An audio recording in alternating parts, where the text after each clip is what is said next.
Did you know, apart from being a wonderful actor, Elise the Wolf was also apparently the first professional interior decorator in 1905 and the author of a book, The House in Good Taste.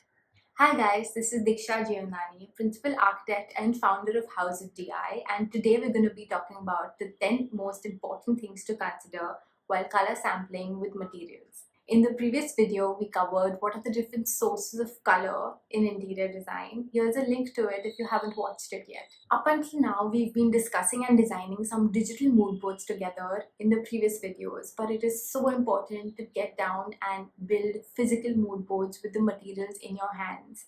The first advantage of having a physical sample is you know what the real scale of the material texture is.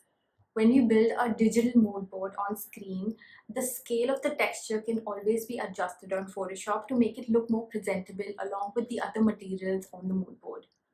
But one can't adjust or edit the scale of the physical sample, which is why when we're doing a veneer or a marble selection, it's important to place the sample at a distance on the wall or on the floor. Secondly, while building your physical mood board, even though you may have a reference of it on your phone, it is so important to carry the samples of your finalized selections to the market with you to complete the rest of the pending ones. For example, if you have finalized the marble for your flooring, carry a small sample, it could be a 4" by 4" sample, to the veneer store to place it next to all the panels available. Reason number 3. Continuing the example from the previous section, now that you have reached your veneer store, it is so important to see the shortlisted veneer panels in indoor light as well as outdoor light. For this very reason, make sure you schedule your visits to all material stores during the daytime. The color of each material changes in different types of light. Now that we've covered some points on how color can help us with material selection and samples, let's also talk about how color actually helps us with the proportion and the size of a space. When it comes to small spaces, you could coordinate color tones of objects or elements depending on which surface they are placed. For example, if your marble flooring is of a beige tone, the rugs that you select could be of the same color family. Or your window treatments such as your curtains and blinds could color coordinate with your selected wall paint. This gives the illusion of the space being bigger than it actually is, since there are less obstructions in your vision. Point number 2.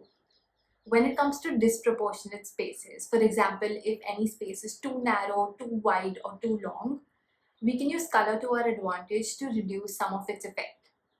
Point number 3 is for those proportions and sizes of spaces that you're fairly satisfied with. Here you could do a combination of cool and warm tones in your material palette. This creates an interesting visual balance and it appeals to the eye.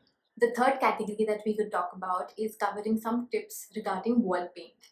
Ideally, the exact shade of wall paint should be the last thing that you select in your material palette, simply because of the choices available in paint shades and paint companies. It can be easily adjusted according to the shade of the veneer, marble, or fabric.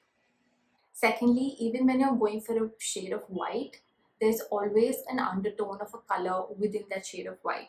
So make sure that undertone is complementing the rest of the material palette. Once you have shortlisted a few shades from the shade card, it is so important to make your final decision only once you have seen how those shades look on the wall. This is simply because the color on a sheet of paper versus the same color on a wall will always be a little different when it comes to specific materials. For example, use a cooler wall paint with a warmer wooden texture. Make sure the undertone of the wood and the undertone of the wall paint is in tandem. And lastly, I've seen a lot of houses where people have mixed a tinge of yellow in white for their walls and a tinge of blue in white for their ceilings. Guys, that's absolutely not how complementary shades work.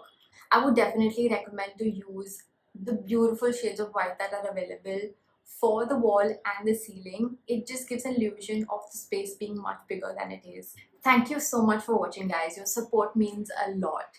Let me know if I can help you in any way, and I'll catch you in the next video.